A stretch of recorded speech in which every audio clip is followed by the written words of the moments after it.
The coach expelled James from the team, humiliating him in front of everyone, unaware that James's father was the league commissioner. When the truth about the coach's hidden racism surfaced, the consequences shocked everyone. What happened next will surprise you. Let's start from the beginning. James Roberts, captain of his high school basketball team and one of the league's most promising players, was confident about his role in the upcoming season. His playing style and leadership had caught the attention of colleges, and his tireless training made him a favorite among classmates. However, to Coach Bill Hudson, a conservative and biased mentor, James was more of a problem than a star. Hudson often commented that the team should be built around stable and manageable players, a thinly veiled reference to white boys from affluent families. On the final practice before the season roster announcement, James showed up despite having a severe cold, unwilling to disappoint his team. Weak from illness, he made a few mistakes, which Coach Hudson pounced on immediately. "Do you think popularity alone will win you games?" the coach shouted, forcing the team to watch as James struggled. The atmosphere grew tense as Hudson publicly questioned his work ethic and dismissed James's game as a disappointment.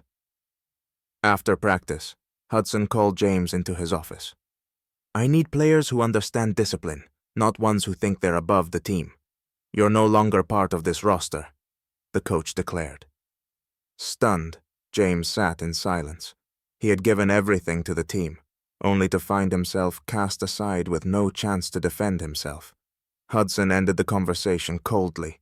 "No one is irreplaceable, especially not you." Devastated, James returned home. He tried to hide his emotions from his parents, but his father Mark noticed something was wrong. Over dinner, Mark asked directly what had happened. James, struggling to hold back tears, admitted he'd been cut. "I don't know what I did wrong," he said. His mother tried to comfort him, but Mark sat quietly, his fists clenched in thought. Later that evening, James received messages from classmates, including a recording of the practice. In it, the coach could be heard discussing James with his assistant.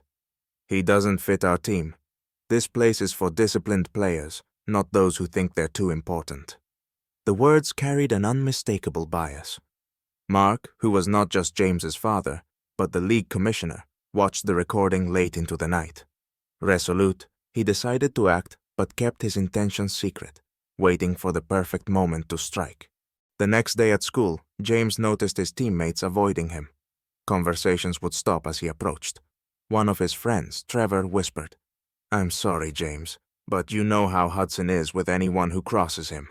We can't do anything." James realized his team was too afraid to stand up to the coach. The atmosphere was unbearable. Meanwhile, Coach Hudson worked to spread his narrative. The school newspaper ran a story in which he alluded to James having internal issues, implying a lack of discipline. Parents of other players began gossiping, supporting Hudson's decision. For the coach, it was a way to consolidate his authority and divert attention from his true motives. James, determined to defend his name, approached the school principal to appeal the coach's decision.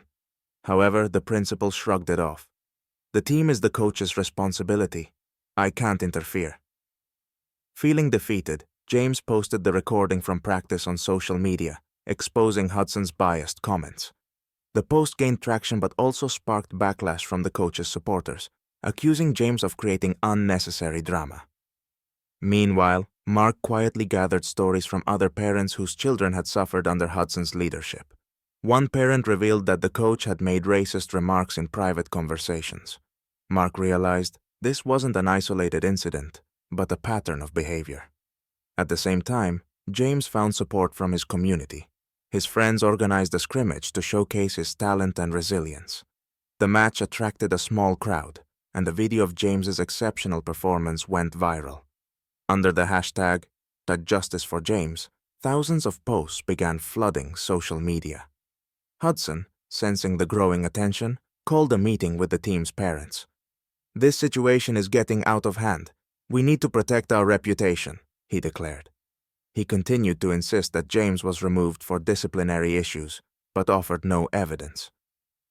Mark attended the meeting unannounced. Without revealing his position as league commissioner, He locked eyes with Hudson and said, "You should be careful with your statements, coach. The truth has a way of coming out." His words had the impact of a bombshell. Parents exchanged uneasy glances, and Hudson, though trying to maintain composure, appeared visibly shaken. The tension was at its peak. James realized this was no longer just about him. It was now a fight for truth and justice. Mark decides to stop waiting and takes decisive action. He contacts a colleague in the league to request official records on Hudson's past, including complaints from players and parents. It's revealed that this is not the first time the coach has used his position to discriminate against black athletes. However, previous incidents were swept under the rug due to a lack of concrete evidence. Mark leverages his influence to escalate the issue to the school district level, but faces resistance. "We need more time to investigate," replies the board chairman. Realizing time is of the essence, Mark organizes a press conference at a local community center, promising to unveil the collected evidence. This announcement stirs excitement and debate on social media. Meanwhile, James becomes the face of the fight for justice. His video from the scrimmage under the hashtag #JusticeForJames catches the attention of prominent sports bloggers and journalists. One of his posts is commented on by a former player from Hudson's team, who writes, "I know how it feels.